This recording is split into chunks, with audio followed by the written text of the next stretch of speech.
అండి ఇక్కడ వచ్చేసి చపాతీలు ఎంబడి ఈ కర్రీ అయితే చాలా సూపర్గా ఉంటుందండి. ఇక్కడ వచ్చేసి ఈ కర్రీ అయితే క్యాబేజు, ఆలు, క్యారెట్ అండి. పిల్లలకి పెద్దోళ్ళకి పెట్టిన హెల్దీ, ఇది తొందరగా 10 నిమిషాలలో ఫ్రై అయిపోతుంది.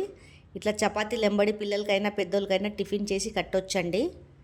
దీని ప్రాసెస్ ఎలా చేశానో చూపిస్తానండి. ఇక్కడ వచ్చేసి అయితే ఒక క్యారెట్, 2 ఆలు, ఒక ఇది తీసుకున్నానండి, క్యాబేజీ చిన్నది.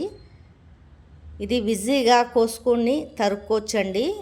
ఇట్లా సుంటే దాంట్లో వేసేసి అయితే 4-5 సార్లు ఇట్లా గుంజేస్తే చిన్న చిన్నగా మెత్తగా బాగా అయిపోతుందండి. క్యారెట్ అయినా ఆలు అయినా ఏదైనా చూడండి, ఇలా అయితే అయిపోయిందండి. తర్వాత ఒక ప్యాన్ పెట్టుకొని జీలకర్ర అయితే వేసుకుంటున్నాను. జీలకర్ర చిట్పటలాడాక పచ్చిమిర్చి అండి, మనం ఎంత కారం తింటామో వేసుకోవాలా పచ్చిమిర్చి. ఆ పచ్చిమిర్చిని కొద్దిగా ఎర్రగా అయితే తర్వాత కొద్దిగా పసుపు వేసుకోవాలా. చాలా టేస్టీగా అవుతుందండి ఈ ఫ్రై అయితే.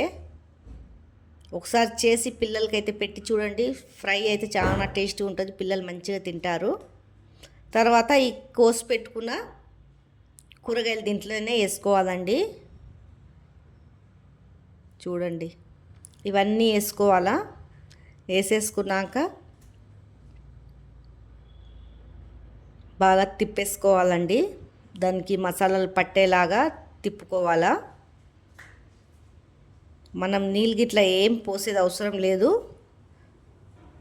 మనం ఇట్లా మంచిగా తిప్పేసుకొని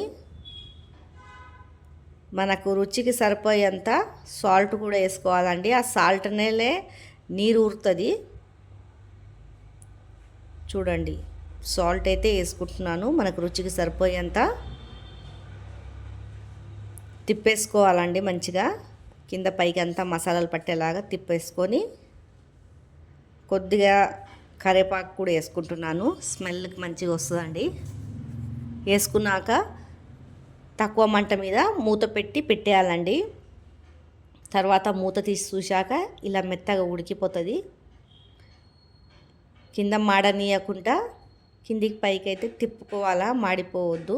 మాడిపోతే అంటే మాడి వాసన వస్తుంది కదా. తర్వాత మళ్ళీ ఒకసారి మూత పెట్టేసి తిప్పేసుకోవాలండి. చూడండి, ఇలా అయితే అయిపోయింది, మెత్తగా ఉడికిపోయిందండి. నీళ్ళు గిట్లా ఏం పోసేది అవసరం లేదు. మనం ఇక్కడ కొత్తిమీర వేసుకొని దింపేసుకోవడమే. చపాతీలు ఎంబడి టేస్టీగా క్యాబేజ్ ఫ్రై అండి. మీకు ఈ వీడియో నచ్చినట్లయితే లైక్, సబ్స్క్రైబ్ చేయండి, షేర్ అయితే చేయండి.